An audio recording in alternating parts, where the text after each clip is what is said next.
Quand Oui. l'État ne garantit pas une monnaie, peut-on vraiment parler d'une monnaie?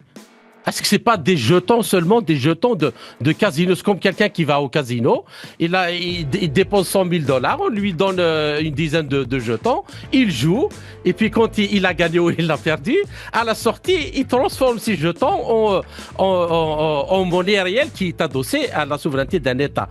Est-ce que c'est pas ça, ces crypto-monnaies? Non, ce qu'il faut voir, c'est que M. Poutine est un champion de l'échec. Mhm.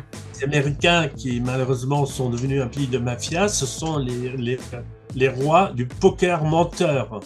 C'est-à-dire, on cultive ce que dans la défense en France, on appelle l'ambiguïté stratégique.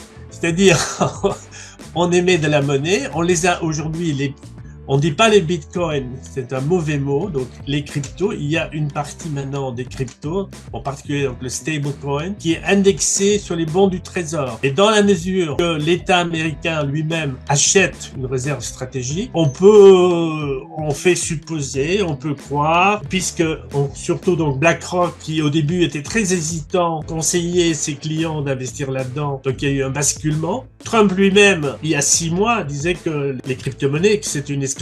Donc, il s'est fait convaincre par son entourage, qui a dit on va en fait dollariser la planète d'une façon indirecte, non pas par le sommet, c'est pas les grands méchants américains qui vont venir avec leurs fusées et leurs chars. On va créer une monnaie douteuse qui rapporte beaucoup et on va faire croire qu'elle sera garantie par le trésor. Mais non, vous savez, le jour où il y a un crack, le trésor peut très bien dire que tout cela ne vaut rien, d'accord ? Absolument.